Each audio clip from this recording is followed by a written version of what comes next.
NCP নেতা জনাব নাসিরউদ্দিন পাটোয়ারির ওপরে ডিম হামলা হয়েছে গতকাল। এটা নিয়ে উত্তপ্ত রাজনৈতিক তর্ক বিতর্ক শুরু হয়েছে। কেউ কেউ এটাকে একেবারেই হালকা করে দেখার চেষ্টা করেছেন, এটা কিছু না, বরং কিছু স্যাটায়ার করার চেষ্টা করছেন। তিনি এটা আর্ন করতে চেয়েছেন, তিনি এরকম কিছু হোক চেয়েছেন, তিনি এটাকে ইনভাইট করেছেন সো দ্যাট তিনি ভিকটিম কার্ড খেলতে পারেন। কেউ কেউ এমন বলার চেষ্টা করছেন, মানে ফান করে বলছেন ডিমটা পচা কিনা, পচা না হলে এই সমস্যা হতে পারে।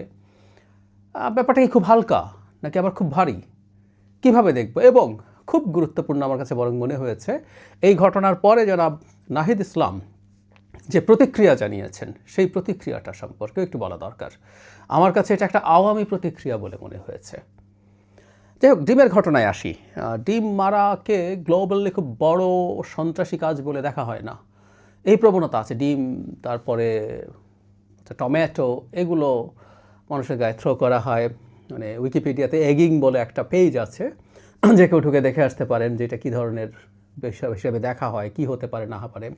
তবে হ্যাঁ, ডিমের আঘাতে যদি কেউ কোনোভাবে আহত হন, এবং বলা হচ্ছে ফেসে, বিশেষ করে চোখের মতো জায়গা রিস্কি, সেই ক্ষেত্রে তারা স্বাভাবিক ক্ষেত্রে যেসব অপরাধ হয় সেই রকম অপরাধে অভিযোগ তারা দায়ের করতে পারেন।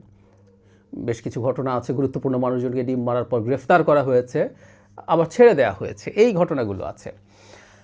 তো এই হচ্ছে মোটামুটি ডিম নিয়ে। এখন আমরা কি এটাকে খুব হালকাভাবে দেখব? এই প্রশ্ন তোলা হচ্ছে, ডিম কে মেরেছে? যেমন নাহিদ ইসলাম একটা দায়ী করেছেন, সেই জায়গায় আসবো, কিন্তু খুব হালকা করে দেখব কি না, যেহেতু এটা খুব মারাত্মক কোনো অঘটন না, তাই কি আমরা হালকা করে দেখা উচিত হবে? আমার মনে হয় এভাবে ডিম নিক্ষেপের ঘটনা কোনোভাবেই উচিত হয়নি। কারণ আমরা যদি এটাকে একটা প্রবণতা বানিয়ে ফেলি নির্বাচনের মাঠে, পাল্টাপাল্টি এক পক্ষ আরেক পক্ষকে ডিম ছুঁড়বেন, যদিও এটা পক্ষ কিনা এখন আমরা নিশ্চিত নই। কারণ হচ্ছে এখানে স্টুডেন্টরা ছিলেন, একটা কলেজে তিনি গেছেন, গিয়ে তিনি এই ধরনের ঝামেলায় পড়েছেন। স্বভাবগতভাবেই এনসিপির পক্ষ থেকে জনাব মির্জা আব্বাস, যিনি জনাব নাসিরউদ্দিন পাটোয়ারির প্রতিদ্বন্দ্বী, তাকেই দায়ী করা হয়েছে। তো যাই হোক, এটা ঘটতে থাকা ভালো কিছু না। নির্বাচনী মাঠে এটা না হওয়াই উচিত হবে, এটা নিয়ে আমাদের কোনো দ্বিমত থাকা উচিত বলে আমি মনে করি না। কিন্তু এরপরে যেটা দাঁড়ালো, সেখানে জনাব নাহিদ ইসলাম যা বলেছেন সেটা খুবই সিগনিফিক্যান্ট। তার আগে আরেকটা কথা মনে হয় বলে রাখা দরকার, সেটা হলো কেউ কেউ এটা খারাপভাবে দেখতে পারেন। একটা টকশোতে এটা বলার পর এনসিপির একজন নেত্রী খুবই কঠোরভাবে এটা সমালোচনা করছিলেন যে আমি চেয়েছি হাদি বানিয়ে ফেলা হোক নাসিরউদ্দিন পাটোয়ারিকে। না, ব্যাপারটা তা না।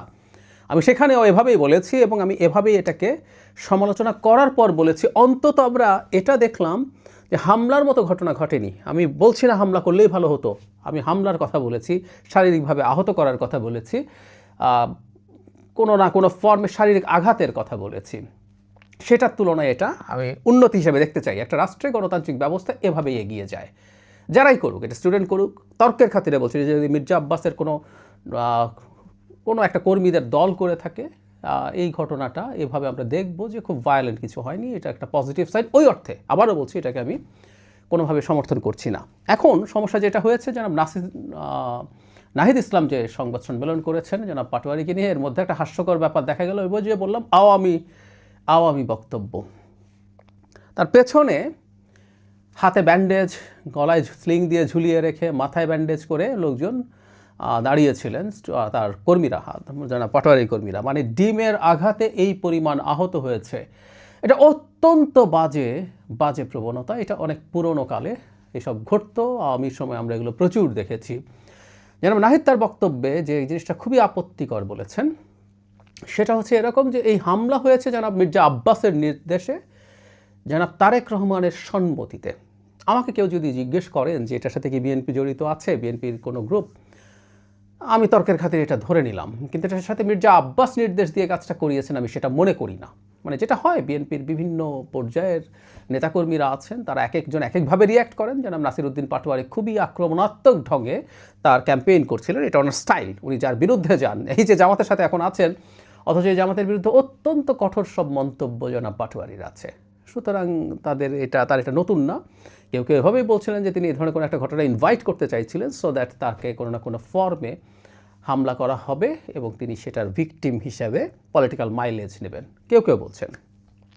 কিন্তু মির্জা আব্বাস নির্দেশ দিয়ে এটা করিয়েছেন, এটা মনে করার কোনো কারণ নেই। তার চাইতে ভয়ঙ্কর কথা, জনাব তারেক রহমানের সম্মতিতে। তার মানে মির্জা আব্বাস এটা করছেন, এটা তারেক রহমান জানেন, বা বিভিন্ন কনস্টিটিউয়েন্সিতে এগুলো হবে, এগুলো সম্মতি দিয়ে রেখেছেন জনাব তারেক রহমান।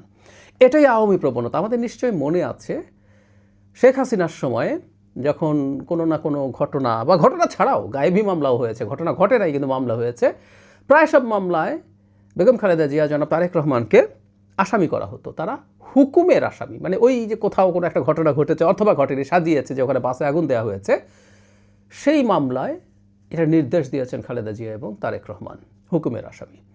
ঠিক একই রকম জনাব তারেক রহমানকে হুকুমের আসামি হিসাবে দেখানোর প্রবণতা জনাব নাহিদ ইসলামের কাছে। আমার কাছে খুবই ফ্রাস্ট্রেটিং লাগলো, খুবই ফ্রাস্ট্রেটিং। আমি নাহিদ সম্পর্কে আমার অতি উচ্চ ধারণার কথা অনেকবার বলেছি, আমি এটা এখনও ভেঙে ফেলতে চাই না, কিন্তু তার মুখে যখন শুনি এই কথা, বিশেষ করে যে রাজনৈতিক দলের প্রধান তিনি, সেই রাজনৈতিক দল আমাদের সামনে নতুন বন্দোবস্ত বলে একটা আলাপ এনেছিল। এই নতুন বন্দোবস্তের আলাপানা রাজনৈতিক দলের এই ধরনের কাজ সাজে না।